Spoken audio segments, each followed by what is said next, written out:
Well, this is Bishop Edgar Vann tonight, and this is the Vantage Point.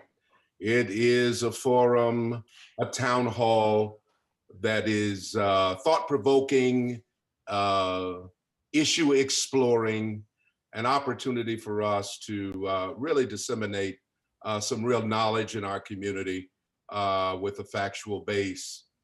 This is my opportunity to inform and infuse and inspire those who I'm privileged and blessed to reach. And so we're really, really glad that we have you on board with us tonight. We've been looking forward to this forum, most especially as we have seen the dramatic and exponential spike of COVID cases in the state of Michigan, now exceeding, I believe today, even 6,000 per day. The average has gone up exponentially through the last several weeks to a point where the saturation quotient of COVID-19 has gone up to a place of potential danger. And we're finding that this particular surge, if it can be called that, would be our fourth surge. But this particular surge seems to center around a certain demographic. And so tonight we're going to explore that. We're going to explore attitudes. We're going to explore hesitancy. We are going to explore advocacy toward also the COVID-19 vaccine, which is now available in a whole lot of places, including, I must say, Second Ebenezer Church. We were, along with Fellowship Chapel, my good friend, Dr. Wendell Anthony, were two of the first original community sites in which the vaccination was disseminated and inoculated. We're real proud of that. We've been serving the community with that for a number of weeks now. And it is a labor of love, certainly something that we do not get paid for, but something that costs us money in order to host. And so we're delighted to do so for the benefit and the aggrandizement of our community. But tonight, we really, really want to get into it. We want to understand from young adults what exactly are the issues surrounding the COVID-19 vaccine and the COVID-19 virus in particular. And tonight, I'm just really, really excited because I love, I love achievers. I really do. Most of you that know me know that I love achievers. I believe that God put us on the earth to make something happen. I look at everyone, and I believe that everybody's life is important, and that everybody's life matters in this context, and that God places us here for a purpose on purpose. Many people never discover it. They go through life and never find out why they're here. There are two great questions of your life that you've got to be able to answer. One is the day you were born, but the other is the day that you found out why. Well, I'm so grateful tonight to have three dynamic, influential young adults on the call with me tonight to be a part of this great, great forum. And I'm just excited and delighted, as I always say, to have them with us. And I want you to now share this Facebook Live. I would that you would do so. Share it now, tag somebody, tag a 99 people if you can, and let them know that this is the kind of conversation, especially for people in their 20s, their 30s, their 40s. We want to really take this moment and this time. You've seen me addressing COVID-19 for months and months and months and months now. You've seen me with medical professionals. You've seen me with interested community health advocates. You've seen me with other people from the community talking about COVID-19. Tonight is a great, great opportunity for us to take it to another level. to talk to young adults who are in the absolute demographic where we're seeing this fourth, and we hope to be, final surge taking place across the country. 30 states in America have now understood that their cases are going up dramatically. What we want to do is bring the information and inspiration and impartation that is needed in this hour. So I want to introduce my panel. I'm real kind of geeked up to introduce my panel tonight because they are great, great achievers. Our first guest is Camilla Landrum, who is a top millennial leader in Detroit's nonprofit industry. She is the youngest executive director in the history of the Detroit branch of the NAACP, the NAACP, let me get that right. And I'm very grateful to have her on tonight. She's given extraordinary leadership. She has, of course, grown the membership base. She's responsible for robust community engagement, and she has hosted the iconic Fight for Freedom Fund Dinner that all of us, everybody in Detroit at one time or another has attended. She also, just coming on board when she did, had an opportunity to also host I believe it was 110th annual convention of the NAACP, bringing 10,000 people to the city of Detroit and over $11 million worth of economic impact to the city of Detroit. I was there and I saw her working and handling everything, handling her business as she would. Camilla, we are so grateful to have you tonight. Just say hello to us, tell us who you are, and a little bit about what you do. Thank you so much, Bishop. I am so honored to be here with you all. Two colleagues that I definitely respect and a leader in which I respect as well. I've had the pleasure of listening into you and being on some of the calls with the city, and I just love the perspective that you bring every single time to be an advocate for our community. So I respect you so much. I appreciate you for considering me to be a part of this very important town hall. Yes, you've listed some of the accolades that I've been able to gain through my work with the NAACP, and all of that is because I stuck with an organization that meant so much to me as a high schooler in the city of Detroit, now as a young adult in Detroit. The NAACP focuses on 5 game changers, which are economic sustainability, education, criminal justice, civic engagement, and health. These are the top 5 priorities that I have responsibility for, making sure that we are having program and policy to address these issues within our community. You spoke to what are we most passionate about, and the one thing that gets on my last nerves is seeing us be mistreated in our own city. I do not like inequity in our city. I do not like inequity for Black people. I do not like being systematically taken out and not given a chance and an opportunity. So this is the best place for me to be right now, the NAACP, because it allows me an opportunity to work in all the areas that we need to be able to grow as a community, as a people, as a city, and to be able to have the right advocates who are not afraid to call out the injustices that we see, but willing to put in the work to figure out how we will get to a better day.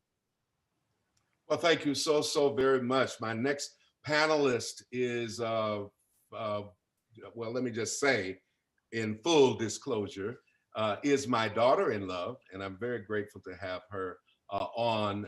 She is a tremendous person in her own right, and I am so grateful to have her with us tonight. Kimberly Vann, Esquire, who is a U of M graduate, of course, a bachelor's in English from the University of Michigan. She is also a law graduate, of course, of the Cooley Law School and CEO of the VIP mentoring group. And I'm just so grateful to have her. She's been with VIP mentoring for 21 years, continuing, of course, to bring help and hope and healing to families throughout the city, throughout our school system, etc. Kimberly, I'm so grateful to have you tonight. Won't you just talk a little bit about who you are and what you do? Well, of course, thank you, Bishop, so much for having me. I mean, over the last few years, Bishop has given me the ability to battle with him with words. He and I have been able to have some really candid conversations about how we feel about injustices of the world. And he's always given me my voice, and I'm so appreciative of that.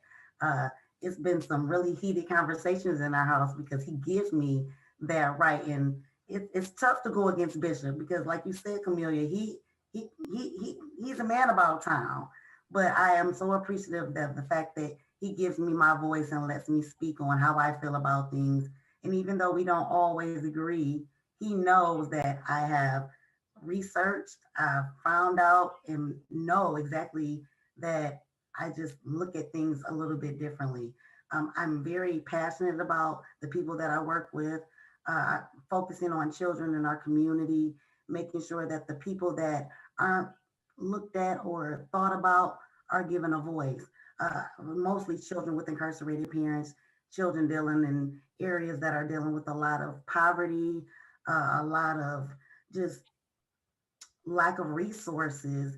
And I'm the one that hopes to give them a voice and making sure that people know that we are there to give them every opportunity that they need because everybody should have that. And like I said, I love the work that I do. I love the kids that I work for.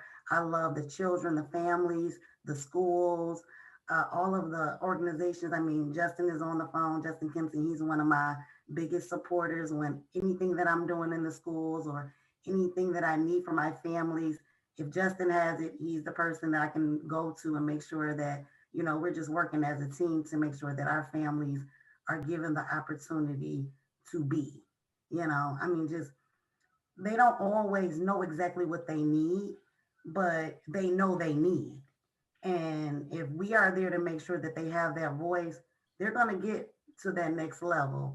And I'm one of those folks. I'm a product of a single parent household. My mom did a lot of work to make sure that I knew how important education was. I knew how important it was to help other people get to that next level. As I was pulling myself up, as my mom was pulling us up, we were pulling other people up at the same time. And that's the biggest thing that we think is the most important thing in our world. So I appreciate this platform. Bishop, thank you so much for having me. And hey, we're gonna make this, it's our turn. We got next, as we say, or in um, another ministry at the church. We just want to know that we have a platform. And thank you, Bishop, for giving us this platform to say what we think the world should look like in the next decade. Well, it's certainly your turn, and this is why I wanted to have this forum because I'm very, very proud of all of you, and most especially you, and you know that. Justin Kimpson, oh my goodness. First of all, I've been friends with your family for many, many years, and watch you grow up, watch you come along, and you're almost like a part of our family in a sense as well. And I'm very grateful to have you tonight, but I'm so impressed with the work that you do. You're a national program manager for Ford Motor Company Funds Men of Courage. I've had an opportunity to visit your events, to also be honored there. I know that you started there several years ago. You're also the senior director of the Ford Resource and Engagement Center in Detroit. You're overseeing the operations, the program management, the partnership development, all of those wonderful things. You're involved in so much. You're doing food distribution just as we are, right on the ground, in the community, in the hood with the people. And I thank God for that. We've come through a winter of COVID. Some very, very cold days, snow like we had today. Yes. And you've been right there making sure that things in the community are moving. You are a political science graduate. of Morehouse College. I had to put that in. You're a Morehouse man. Oh, yes. And also with your master's degree from Mary Grove College in Education. Justin Kimpson, what's going on, man? You know, tell us all about it. Hey, Bishop. I just want to thank you for this opportunity to speak to the world, really, this evening. You know, in our modern times, you can broadcast from your phone and literally go across the world. So thank you for this opportunity. Thank you to my fellow panelists doing amazing things in the community, Kamilia and Kimberly. And, you know, I'm just excited about our conversation because it's relevant and it's necessary in today's times. A little bit about myself. I'm a native Detroiter, born and raised, proud Detroit Public Schools Community District now, graduate of Cass Tech, and like you said, a Morehouse man. And I just, you know, over the years, I've learned about service. And you mentioned my parents and my family. That's where I get it from. It starts with them. They instilled in me, and along with my brothers and sisters, tons of values and morals inside of us over the years of growing up. And, you know, I ultimately thought to myself, what am I going to be when I grow up? And, you know, as I sit back and reflect now, I never would have predicted this because life takes you on so many different twists and turns. And, you know, but like you said, I think you ultimately end up where you're supposed to be. And so tonight, I can say that I'm where I'm supposed to be because I'm making impact across the nation, as well in my local community here in Detroit, serving the East Side with the Ford Resource Engagement Center and all of the wonderful things that we do from, like you said, food distribution, free legal services, free tax services, free employment services. We host community parties and events like for Halloween this past year. Just a ton of great things and a safe haven for the youth and also for the Block Club. So great experience with the Ford Resource Engagement Center, so many invaluable resources. And I'm sure we're going to share all of the information on how to access the services at some point this evening. And then also I have the privilege of serving as the National Program Manager of the Ford Men of Courage Initiative, which is a national initiative focusing on changing the narrative regarding African-American men through storytelling. And so many times you've seen in the media, the negative images portrayed of Black men. And so our program focuses on shifting that narrative through the various community programs that we put on across the country. Starting in 2015, we've traveled the country hosting summits, engaging an intergenerational group of African-American men. And so it's exciting. Like most businesses, we've had to pivot as a result of COVID-19. And so we've shifted a lot of our in-person events into virtual forums. So we're still engaging with brothers across the country. And you know, Bishop, they are excited and seeking knowledge. And so we're using this platform to provide them access to those things, as well as locally. You know, we've shifted virtually in most of our services, but we still have our boots on the ground serving the community. And that's the most important thing today, is making sure that the community is served. And you talk about passion. My passion is serving really not only our community, but and serving and changing the narrative for Black men. I've been blessed to be put in this position. And the one thing that's authentic, or the best thing about all of our programs, they're authentic. You won't see us just writing checks and putting things in envelopes and put them in the mail and I'll see you later. We have our boots on the ground. We're in the community. We're talking with people. We're meeting with leaders. We're discussing the current issues that are facing across the nation and our communities. And I think that's what kind of sets us apart from many others, that, you know, we don't stray away from working with the people that we're serving. Well, it sounds great. Now, everybody, you can see just how distinguished this panel is. We're going to get right into the discussion and get their perspectives on our subject matter tonight, which is COVID-19 and the COVID-19 vaccine. It's the young adults' time and their turn to talk. Listen, here's what I'd like for you to do. if you're on with us, if you're on Twitter or if you're on Facebook with us or whatever, our hashtag tonight is "It's Our Turn." So make sure that you put that down right here on the Vantage Point. It's our turn. That's the hashtag for tonight. Hashtag It's Our Turn.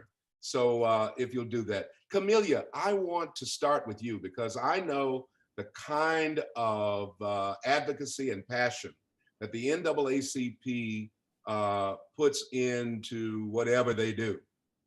Simply because you're on the front line, you are always making sure that you're taking a leadership role as it related to the vaccine, as it related to now the virus itself.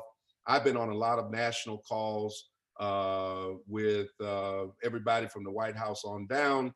And of course, the NAACP has always been represented on those calls in a very, very positive way. Won't you just give us your perspective of what the virus has done to communities of color, most especially the Black community, and where are we, as you see it, with the vaccine? Well, Bishop, we are, when the virus first hit Michigan itself and the city of Detroit, um, just like the rest of the nation, we were all taken aback. Nobody knew what to expect. Nobody knew really what was coming. And for a while, people were saying Black people couldn't get COVID. That's kind of where some of the mistruths even began within our city. Then, as you started to see neighbors and family members and friends come down with this illness we couldn't explain, one of the first things you saw was a ton of misinformation going out into the community because folks didn't know how to explain COVID. So, one of the very first things that as an organization, both nationally and locally, that we did was start to get the best information out there that we could. So through a series of teletown halls, locally and again nationally, we pulled together experts right from our own community who could speak to the COVID-19 virus for the information we knew. Now, granted, there's a lot of things that we're still learning, still don't know everything, but for the pieces that we knew, such as it is okay to wear a mask to help you protect yourself.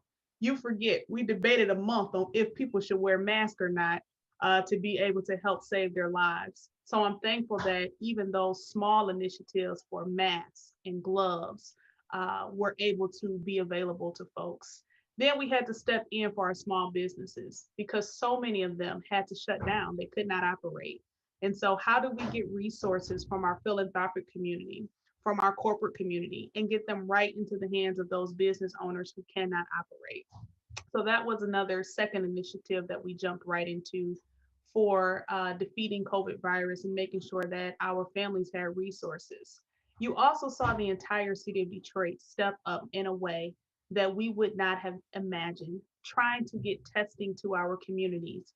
We were, in the beginning trying to figure out where can you even go to get a such thing as a COVID test? How does it work? How does it happen? And so the leadership of Reverend Anthony at Fellowship Chapel, the Wadsworth Center with Director Monica Anthony helped to make sure that we could have testing available to our communities so that people could know their status. Do you have COVID or not? Now we've come far. We're in 2021. We're at the point of a vaccine, and everyone has asked, can you trust this vaccine? Where did it develop? How did it come from? Why is it so fast? There are facts that point to yes, this is a safe vaccine for you to be able to take. No, it is not a cure for COVID, but it is an opportunity for you to help protect your family and friends. And the amount of deaths that we have seen across this nation from COVID, people that were extremely close to us personally, people that were leaders in our city, some great friends that you always saw, that you always knew you'd get a smile from, you'd always get a word of encouragement. They are no longer here right now. COVID has certainly caused all of us to reimagine and realign how we are living our lives right now.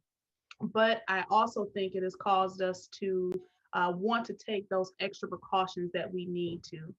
So I am pro the vaccine for people to be able to get it. And I think it is my responsibility to make sure that it is available and accessible to our communities. And if you want it, it should be here. And that's my role that I believe I've taken on to be able to help make sure that access to the vaccine is available. Well, thank you, thank you, thank you. We really, really appreciate what the NAACP has done throughout the nation as it relates to COVID. Well, Kimberly, I know that on the ground you see oftentimes the hesitancy, the mistrust. You have maybe seen some of the misinformation firsthand, but you've also seen other kinds of research and information that I know that you've gathered. Since you're on the ground, since you're with the families, since you're with people, what are you hearing out there with regard to the vaccine hesitancy that's out there? We know that, again, the young adult demographic is the demographic. Many times, these are the parents of school-age children. And I know that you're working with them at all times. What are some of the things that that are in the way from people getting the vaccine or understanding the vaccine or trusting that the vaccine is actually valid? Well, kind of like what Kamilia said. I mean, there's a lot of information out here about the vaccine. There's a lot of propaganda out here. There's a lot of, I mean, the problem, the biggest issue is, first of all, there's a lot of mistrust with the government. There's a lot of mistrust with medical professionals when it comes to the Black community. And I read an article, and one of the things that one of the men said, anytime they're giving Black people something for free, I'm always skeptical of it because, you know, we've never gotten anything that actually helps us. That's just how Black people feel a lot of times, that, you know, normally, unless I'm getting something that's going to hurt me, like we always talk about the Tuskegee experiment, or, you know, those types of things, or the fact that even we hear, like Serena Williams said, that when she was having some serious pain when she was going through childbirth, nobody took her seriously because there's medical research that says that Black people can deal with pain better than others. So we never really feel like any of the research that's going on is for us. I mean, like I said, I read the article earlier on CNN, and it was a Black doctor who actually said the reason that I'm a part of the vaccine trials was because I know that people like me are normally not represented in this. Either, like you said, it's a distrust, or we don't feel like they're really looking at the things that impact us as African American people living in the United States of America. I mean, it's just a really difficult thing to navigate. And then you deal with people that say, well, my biggest issue is, hey, have you gone to your doctor and talked to your doctor about this? We're literally having drive-through vaccinations, and we're not asking anybody about pre-existing conditions. We're not asking them, do they have COVID? Have they been tested? We're not asking them anything. We're just saying, please get tested because it's going to help our community. And when you say those types of things to the vast majority of people who don't trust government, don't trust the medical professions. I mean, we're talking about African American men who normally don't go to the doctor. I mean, Bishop, you know all about that. I mean, you give us one bad diagnosis and we're like, we're never going to see that person again because we just don't trust that you know enough about my physical makeup to make a valid decision on what I need for myself.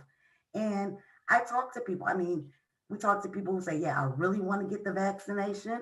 And then we talk to people who say, no way, I'm not getting it no matter what you do. And it's no amount of education you can give me.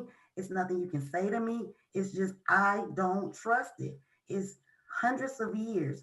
Okay, yeah, we talk about the Tuskegee experiment was in 1930 something, but they did it for 40 years. And what has the government or the medical profession done to make Black people feel better about what they've done as far as experimentation is concerned with our people. It's just, it's a lot of people that no matter what you say, what you do, they're never gonna trust someone that's never really had our back, that's never really looked out for us, that's never really made sure that the things that we've dealt with, even though if it might have been 300 years, 100 years, 50 years, Jim Crow was only 50 years ago. What has the government done to make us feel more comfortable to know that you guys have our back? Does the government really have my best interest at heart? Does the medical profession really have my best interest at heart? I might want to get the vaccination. I might want to make sure that I'm falling in line with everybody else. But what has the government done? What has the medical profession done to make me feel comfortable? And that everybody is looking at me like I have a responsibility, but what has everybody else done to make me feel more comfortable in making sure that I am getting this vaccine? I mean, I don't understand the ingredients. I don't understand they're using stem cells from whoever. Like I said, I'm not a medical professional. I am an attorney. All I do is talk. You know, all I do is research and find the pros and cons of everything. I can find an argument for or against everything that every medical professional has said. So it's just really difficult for me to tell anyone to get a vaccination when there's so much information. It's so new. You know, we got diseases out here that nobody has a vaccination for. Nobody has a cure for. But in 6 months, we have a cure or a vaccination, and maybe the vaccination will work for a year. Maybe it'll work for 6 months. Maybe you might not be able to get COVID. We really still just don't know. And I don't want to feel bad for not having to get the vaccination because I am concerned about myself 10 years from now on what is this going to do to me. So it's just a very slippery slope when you think about this newness of it. We still don't know where it came from. We still don't know why we get it. We still don't know what the impact is going to be years on. All we know is some of our very most loved people passed away, but we still don't exactly know why.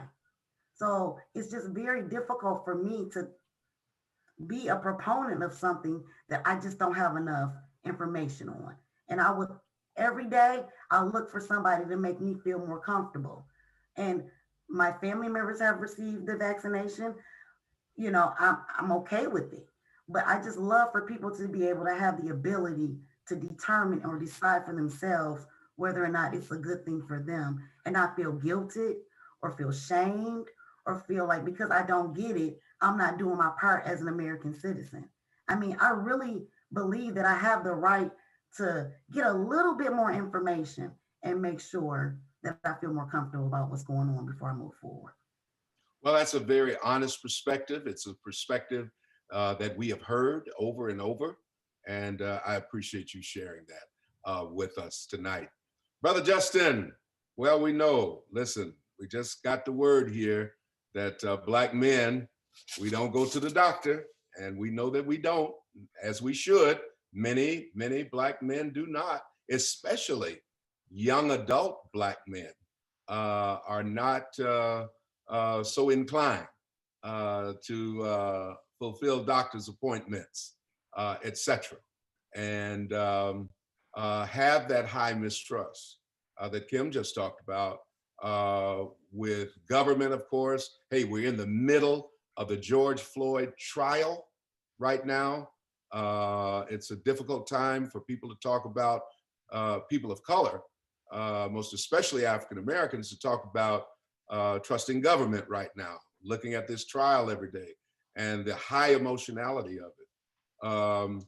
But also as it relates to healthcare, the disparities in healthcare, the socioeconomic factors there, the comorbidities, the social determinants of healthcare, and all of those things combined really press hard for Black men to make a decision about the COVID vaccine. What's your perspective, and what do you tell men as you go throughout your daily occupation? Sure, Bishop. I think, and I appreciate Kimberly's point of view. She did raise some valid points. I mean, historically, there has been a mistrust of government, and related to all of the bad things that we've seen in the past.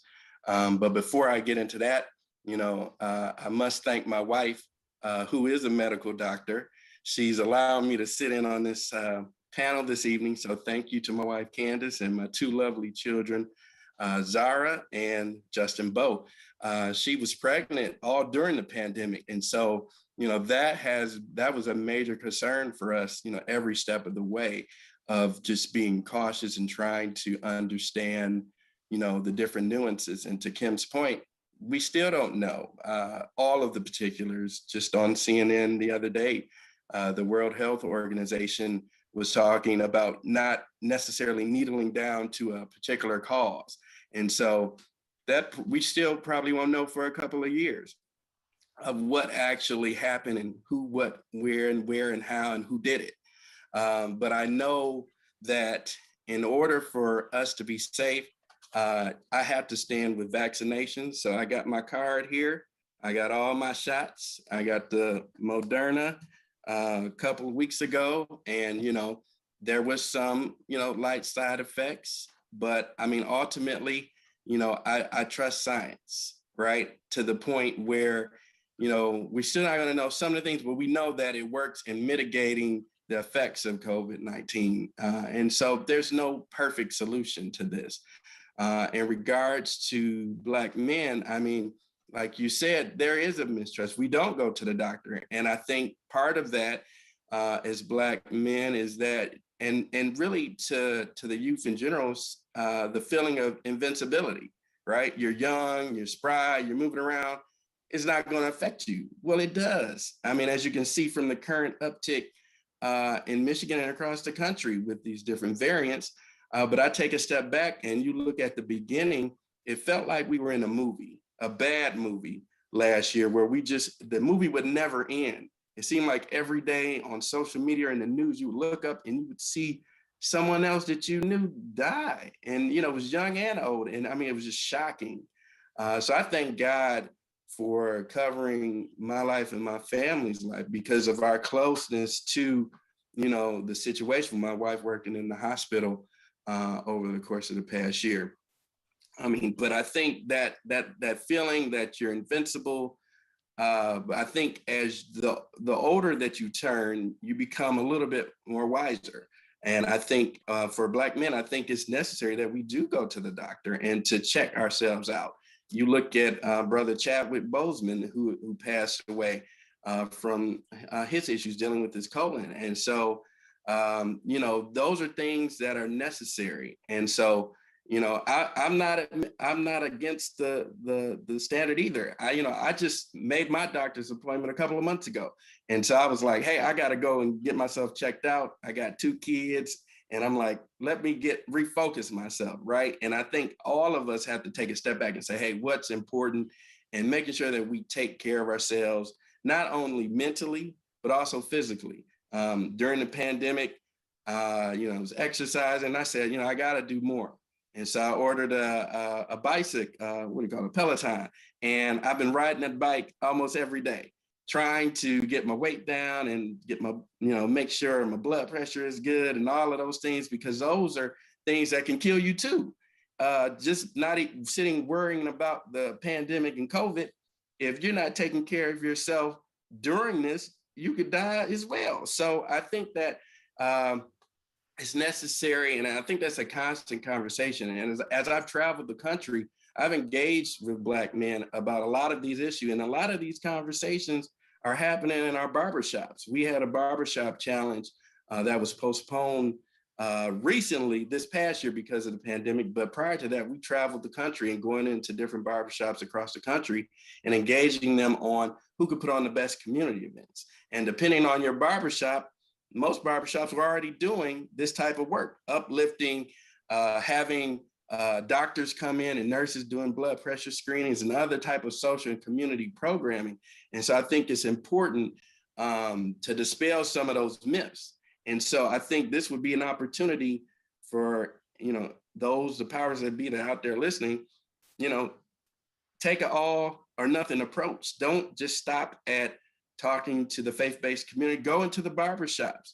Have a vaccination station in the barbershops or in the hair salons, or the nail salons. That's where meet people where they're at, right? And so I think providing those opportunities for people and empowering them with information. I respect everyone's opportunity to say no to the vaccine, and that's their right. But I think by empowering people with information and providing greater access, because as you know, in Detroit, transportation is a major issue, right? So everybody doesn't have a vehicle to go down to the TCF Center to get the shot, or now over to Ford Field. The neighborhoods need, and I know there's some mobile vaccination stations, but I think more needs to be done in order to increase Detroit's percentage of people vaccinated so that we can, hopefully aim toward herd immunity at some point. Well, that's great. I want to bring everybody else back to the screen now. And let's continue in the same vein about health and health with regard to African Americans, and most especially African American young adults. I was a young adult at one time, and I know that it is so easy to neglect yourself when you're young and when you're feeling good and you're on top of your game and everybody's patting you on the back and you're getting all of the attention and you got life in your hands and all that kind of thing. So we think. I want to talk about health just holistically, just in this next segment for a few minutes. And Kamilia, I want you to really come back. I know that you guys deal with healthcare on the NAACP level. I know that Kim deals with the healthcare issues on a community level, on a family level, on the level of the children in the schools and their healthcare and quality of healthcare. Justin, I know that you deal again with Black men and their healthcare as well. So let's talk about that just a little bit. Kamilia, talk a little bit about healthcare in general as it relates to young adults. Absolutely, Bishop. Like you said, we feel invincible. We don't think that we need to go to the doctor as often unless you know that perhaps Black women, maybe you have a history of breast cancer or ovarian cancer or something like that in your family. So you may pay attention a tiny bit more to know when you should go get some checkups. But a lot of times, everything is working well. And so if you don't have a reason to go to the doctor, sometimes you put it off. And we can't, ignore the hesitancy, which Kim talked about, from understanding that historically Black people have been exploited when it comes to health tests and how we are treated in hospitals. If you think back to COVID, you constantly heard when COVID first came to Detroit, you constantly heard Black people saying, I was turned away from the hospital. I was turned away from the hospital. A very dear friend of mine who ended up being on a ventilator for 9 days was turned away from the hospital 3 times seeking healthcare and could not get it. So from an advocacy perspective, we have to fight for our own healthcare and be able to lift our voices and ignore those historical factors, even within our family, that pulls us away from going to see the doctor or making an appointment to follow up and check up on something.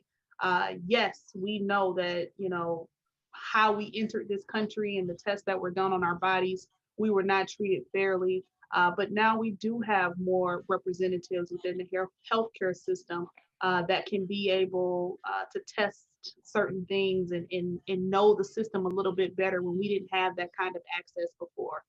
We have more Black doctors and Black nurses and leaders within healthcare administration that can be better advocates for us. So I'm willing to trust it just a little bit more than I would have probably in the past when it was a system that completely discriminated against African Americans.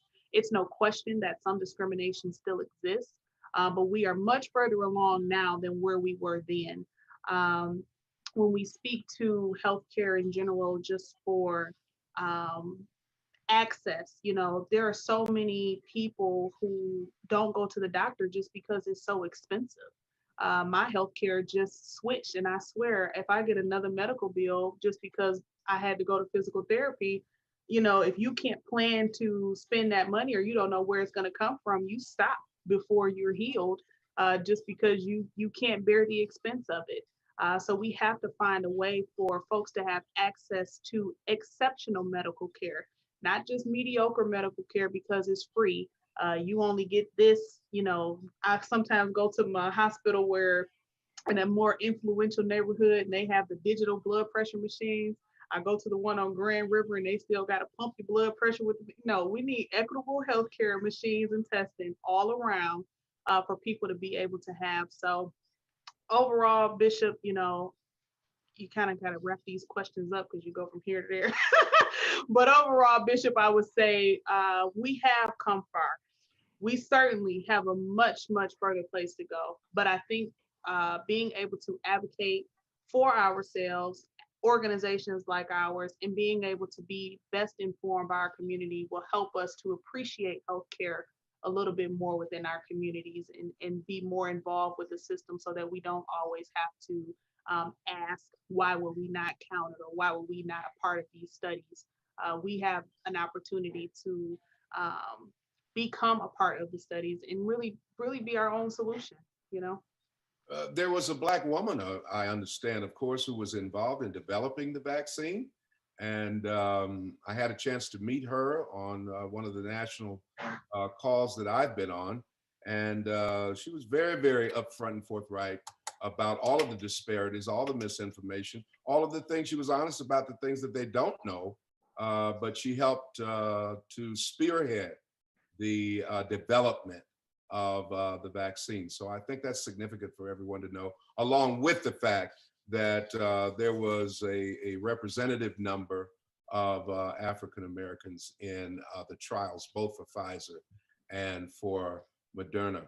Kim, you see this again on a ground level. There are disparities. We know that. We know why there's hesitancy. We know why there's mistrust. We know that there are unanswered questions. But aren't there things that people, regular, ordinary, just hardworking people can do each day, families can do each day to increase the measure and the level of healthcare in their communities? Aren't there good things that we can tell people from a preventive standpoint as we fix all of these other disparities that they can do? And shouldn't we be doing that? Shouldn't we be encouraging them to take on more personal responsibility? Yeah. I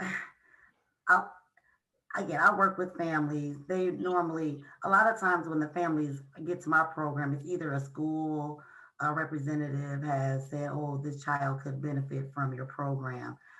So we know that a lot of times we have to meet families where they are. And we make them feel as comfortable as possible about giving us information. So we ask them a whole lot of questions. And through us asking questions, we ask them, do you have a medical doctor that you already see in our family questionnaire? And if they say no, we ask them, do you want us to get you some referrals? This is just a mentoring application, but we're looking at seeing how these young families, because a lot of them are very young families. I mean, I have a family of 6 people, 6 kids in my program. This mom is 32 years old with 6 children. She doesn't have a whole lot of information on the right types of doctors. I mean, my mom had the same doctor from when she was born, when she had me, when I had my first checkup, it was the same doctor, because she trusted him. Dr. Kuhn, it was the same doctor our whole life. But some people don't have that capacity because maybe the last time they saw a doctor was when they walked out the hospital with their child, So we always say that we sneak our families. We ask them about it, and then we try to see if we can slide the resources in on them so they don't feel like we're telling them what to do, we're judging them, or making them feel bad that they don't already have this plan. So it's just about making people feel comfortable and making them not feel shamed. Again, like I said earlier, a lot of African American families who don't have this, and let me say, I come from a mixed background. We talk about this and say that it's an African American thing, but it's really a economical thing. It's people that don't have resources are the people that normally don't know where the resources are. You know, low income Caucasian people are not so different than African Americans who are in a low income situation. It's the lack of resources that puts everybody in the same situation. So when I'm dealing with these families that are dealing with incarceration, bad schools, living in 50% of the areas living in poverty, all I'm trying to do is make them feel.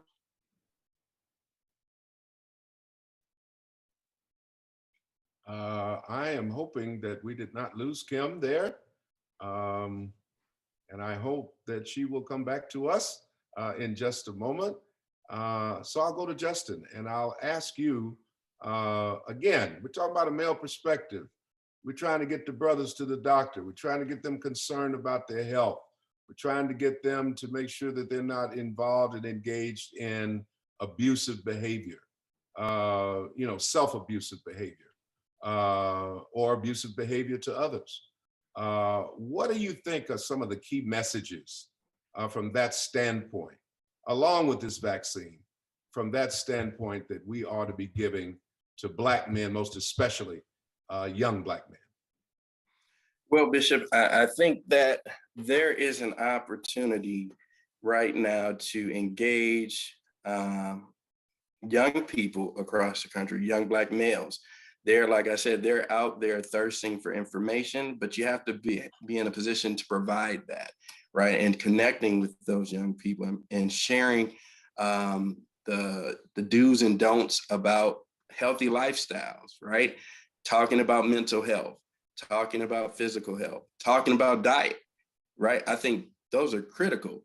The food that you eat, helps you survive and exist on a daily basis. If you're putting bad things in, guess what? It's ultimately going to have an effect on your body.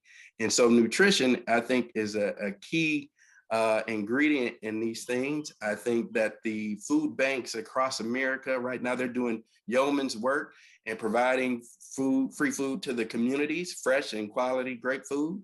Like here in Detroit, we partner with Gleaners Community Food Bank, and we've been distributing food, every week through our services and delivering to seniors and the most needy families in our communities every week to make sure that they have access to fresh and quality food. But I think to the bigger point, it's about, educating and really kind of understanding not only the food you eat, but then also taking time to talk about how all of this is affecting you, right? Because I think mental health is a real big issue that we kind of sweep under the rug and we don't really talk about. It's like one of those gray areas. And I think that's necessary to relieve that stress, because you can end up affecting others in your household and surrounding you. And so I think addressing that, and a lot of, I think that's kind of the buzzword these days. A lot of celebrities are talking about it. So I would say in leveraging, not just sports figures and entertainment folks to kind of engage the community, talk with everyday people about what it is to live their life. How are they affected, right? And stop worrying about what the other folks are doing on social media. Social media itself is a good thing, but it's a bad thing. As you look in the news and there are kids following these trends on some of these platforms, and they're killing themselves. And so I think you're poisoning your mind to a certain extent. And so you have to be able to associate the truth from things that are false, the fake news or the false news or whatever you want to call it. And that goes for the virus, that goes for everyday life, that goes for the trends and things that people get caught up in. So I think that's, the direction that we need to go into. Great.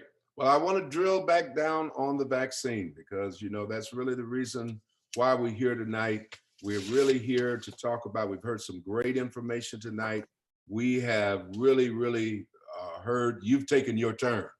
Each of you have given us your perspective You've had an opportunity to speak, talk about the wonderful things that you're doing in the various sectors that you are. Here's where we are. In Michigan today, over 6,000 cases. Thousands upon thousands of people in Michigan have died. Upwards of almost 550,000 people, over 500,000 people have died in this country from this dreaded virus. The virus is not going anywhere. It's not going to evaporate into the air. It's not going anywhere. It is going to have to be addressed. I remember when I was a kid, vaccines were just a part of everyday life. To go to school, you had to be vaccinated. Everybody in my demographic and age bracket was. I remember, I think it was for polio or TB or tuberculosis, we had the little sugar cube.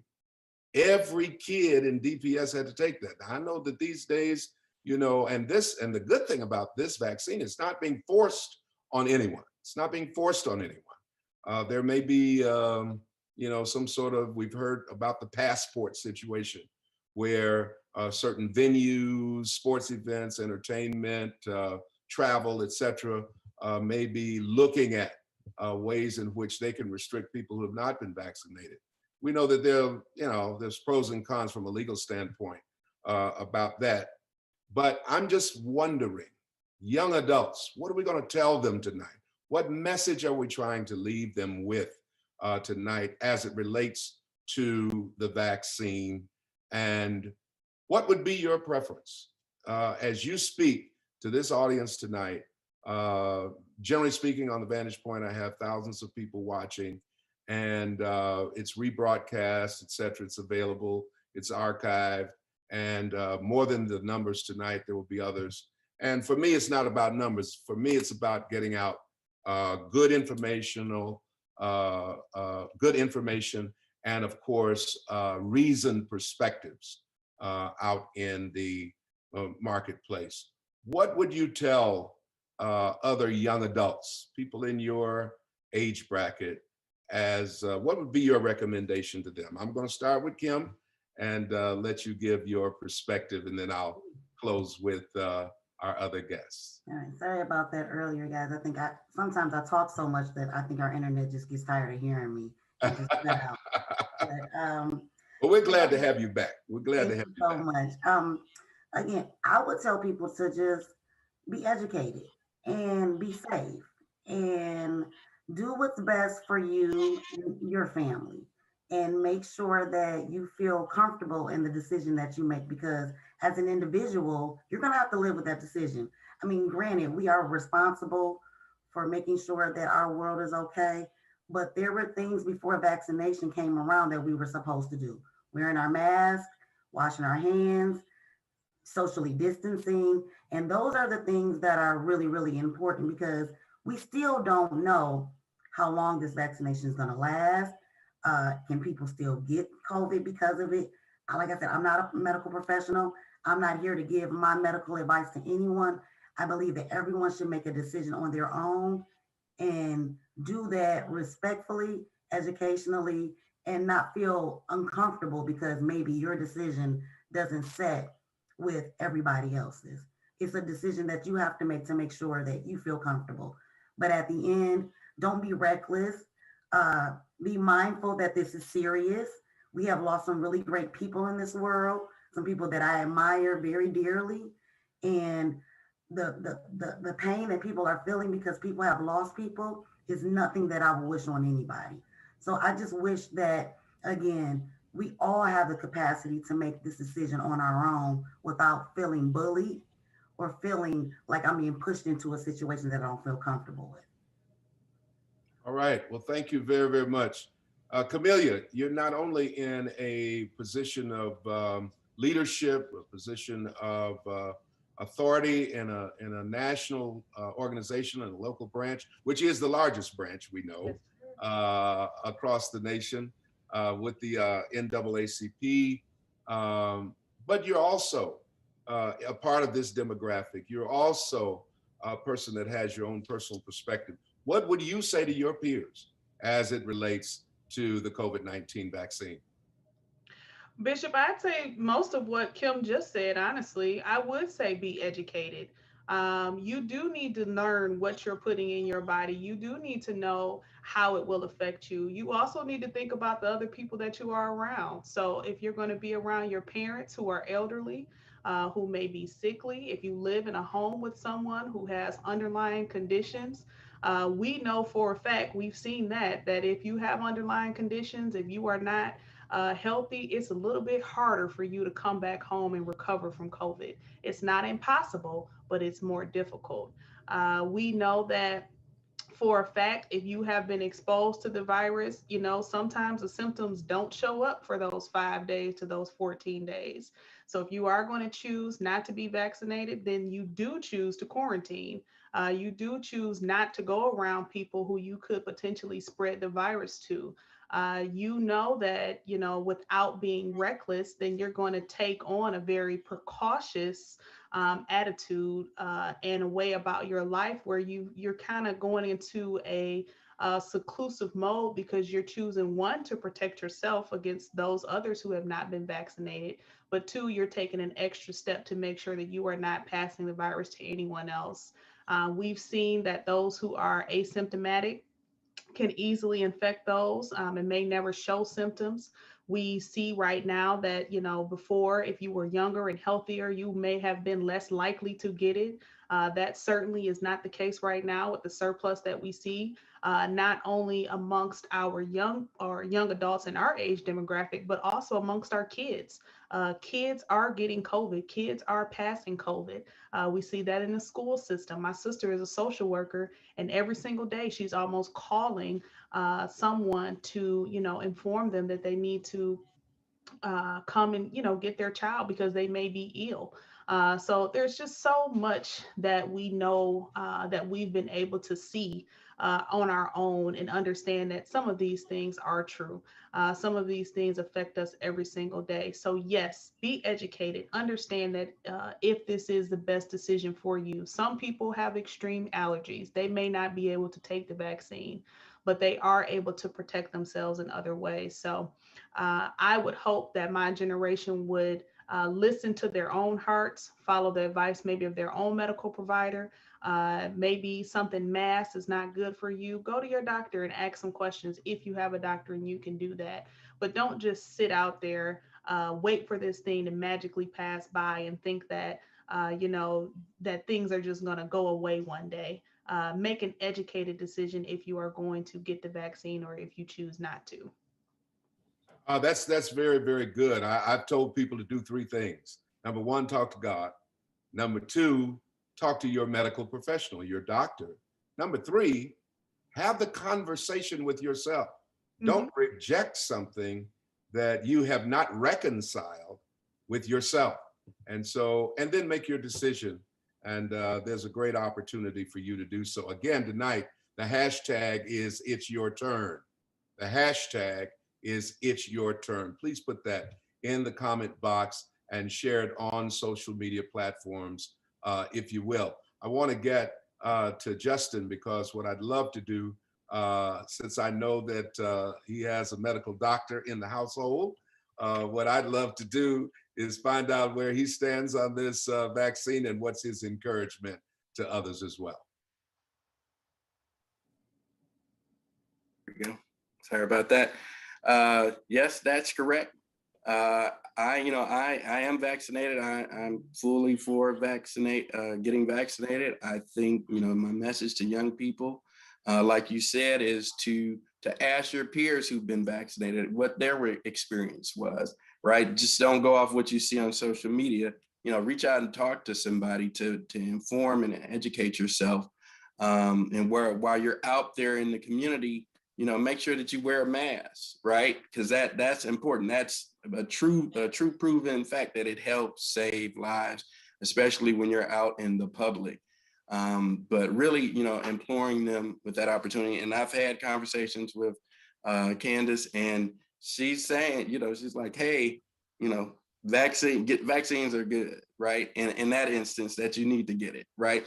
we ultimately know that, 2 years from now, there will be a study and they'll be able to say, okay, this happened here, and they can really dissect it. But with the current times, you had to develop something now to kind of head this off, right? Because we're living in a time where we've never experienced a widespread plague that has taken over the entire world. So this is unprecedented time. So in times like this, it calls for unprecedented measures. And, if it's taking a vaccine to help stave off the virus if the efficacy is 90 to 120 days, you got to do it, right? To help break that trend so that we can at some point move back toward some form of normalcy, because everybody wants to get back to some type of regular program. I don't think it'll ever be exactly, quote unquote, like it was before. But at least we can make a lot of headway to that point by getting vaccinated and making sure that we're making an impact and staving off this virus in our communities. I'm going to come back and get final thoughts, 1 minute thoughts from everybody before we close. I want to thank everyone for joining us tonight for this vantage point, this forum, this town hall on the COVID-19 vaccine from the perspective of our young adults. This is where the demographic is rising. This is where the cases are exponentially continuing. And we wanted to take a great opportunity to bring members of this particular demographic, very dynamic voices to the table tonight to have an honest discussion about the COVID-19 vaccine. We're gonna get their last remarks in just a moment. I want you to hit that hashtag again, hashtag it's our turn. It's our turn. And I'd say to anybody, most especially over 18, I would say to anybody that's over 18 or over 16, now you have the opportunity to get the virus. As a matter of fact, here in Detroit, you can get it right here at Second Ebenezer Church. And we say to all of our Ebenezer everywhere, members and connectors and partners, you have an opportunity, a very special opportunity coming up April the 10th, which is a Saturday, next Saturday, not this Saturday, but next Saturday as well. And you could just go to our website, secondebenezer.org, and you can get the information and register. We really want you, as you are going through that deliberative process of those 3 things that you're consulting, along with the conversation that you should be having with yourself. We've had great commentary tonight, great insight. I think there's been honesty on this. I think that everyone has spoken from their hearts on this and given a perspective based upon, just exactly where you come from with this. And I'm so appreciative to my panelists tonight, Camilla Landrum, who is the executive director of the NAACP, Kimberly N. Vann, Esquire, who is the CEO of VIP Mentoring, and Justin Kimpson, of course, who is the National Director for Men of Courage through the Ford Motor Company Ford Fund, and also that senior manager of their resource center, a very vital place on the East Side. Well, I'm going to get final thoughts from you. Those of you, again, who are out there, comment, if you will. Your comments are so needed. Your views, your shares, your tags. We're going to make this available to you a little bit more in the next few days. You'll get a chance to refer back to it. Leave your comments, if you will, and prepare yourselves for the next vantage point that will be coming up. I want final remarks, if you will. Kamilia, won't you give us some final thoughts? Thank you, Bishop. I was talking to a mutual friend of ours prior to this call, and he talked to me about being a one-way bridge into the community and how we can make sure that as young leaders, it is our responsibility to take the information that we know and be able to spread it amongst our peers and our colleagues, our organizations that we serve, and those that we come into contact with. We have a very high responsibility to make sure that we are being on the forefront, being at the banner of this conversation of COVID-19, restoring our criminal justice system, restoring our education system for our students. COVID-19 has hit many areas that we may not ever know, but every single person that we know has suffered in some way from this virus, particularly our community. So I'm thankful for this moment to talk to our demographic, but I'm more thankful for those who will listen to this session, go back, do some research, and make a great decision for your family and for your friends to protect your lives and also to be able to help protect that of others. Thank you. Kimberly Vann. Yes. Oh man, Kamilia said it so perfectly. The only thing I would like to add is just again, just feel comfortable about asking questions and looking for more information, and don't feel bad about waiting a little bit of time to feel as comfortable as you need to get all of your answers, all of your questions answered as well. But like I said, stay safe, keep other people safe, make sure that you're not being reckless, but still just be sure that how you feel is not being kind of like put to the side. You have the right. I mean, I've heard and talked to people that said, because people look at me and they say, okay, you have a lot of information. You're pretty smart. So if you are questioning this, it makes me feel comfortable about questioning it. It makes me feel comfortable about waiting and seeing until I feel more comfortable about getting more information. But I am, as a person, going to sit at home, going to make sure that I'm not out here. If I'm feeling sick, I'm going to stay at home. I'm going to wear a mask. Like I said, I'm going to wash my hands. I'm going to just stay safe. But I don't want anybody to feel comfortable about waiting to get the information that they need to feel comfortable about making a decision for themselves and their families. So I appreciate this dialogue. I appreciate the fact that I have Bishop, of course, you, but Justin and Kamilia, I appreciate them. I love them. They're very intellectual individuals in our community. A lot of people look up to all three of us, and I don't want to be the person to stop someone from getting the education or the vaccination that makes them feel comfortable. So I'm very mindful about how I share my information, because this is just my opinion. It's nobody else's opinion, and I don't expect anybody else to jump on my bandwagon because of how I feel about the situation. I just want everybody to know that you have the right to feel the way that you feel. All right, Justin Kimpson, close us out, if you will, sir. Sure, Bishop. Great words. Thank you again for this opportunity, Kamilia and Kim. Thank you for this great conversation. To our young people, be informed, be empowered, know what you're getting yourself into, doing your research, ask questions. If you don't understand, it's okay to not understand everything that's going on. Reach out to someone that's close to you, or if you don't have access to go to the faith-based community, go to your church, go to your neighbor, to someone who can help you work your way around some of these tough issues. Obviously, continue to wear masks because they're necessary, and you have the opportunity. Make sure you go get the vaccine. I think that the city is doing a great job with the facilitation of getting the vaccine. It's a very seamless process. It's not a hindrance for you you can be in and out in a reasonable amount of time.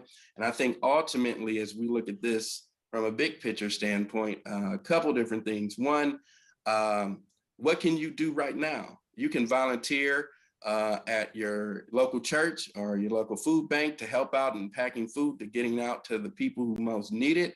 I think ultimately, looking at the big picture in regards to education in the field of medicine, we're underrepresented. And so we want to make sure that we have young people that look like us becoming doctors, becoming nurses, becoming LPNs. And I think it's important to take time to understand what those careers are, because it might be for you, it might not be. But I think being exposed to those opportunities helps kind of shape that narrative. And I think being in the position and hopefully, there's funding at some point across the country for minorities to increase in those field areas. I think that's critical. And then also for the overall healthcare of healthcare facilities around the country and improving them in Black and Brown communities. Well, thank you to all three of you. I've had the unique opportunity and privilege tonight to host It's Our Turn, this conversation that we're having, even with various perspectives, coming from young adult leaders, dynamic leaders in this generation, who of course are not only paving the way for the future, but paving the way right now. We want each and every one of you to be informed and infused and inspired as it relates to the COVID-19 vaccine and your personal and self-responsibility toward your own health and the health of those that you love. Continue to wear your masks, to social distance, continue to be clean, to wash your hands, and of course to observe the various protocols that are out there. I just got a feeling that we're going to get past this. It's going to take time, but it's going to take you making a decision. Remember, indecision is still a decision. You've got to make a decision about what you need to do as it relates to the COVID-19 vaccine. Young adults, it's your turn. This is Bishop Edgar L. Vann, and this is the Vantage Point, and I wish each and every one of you a great evening.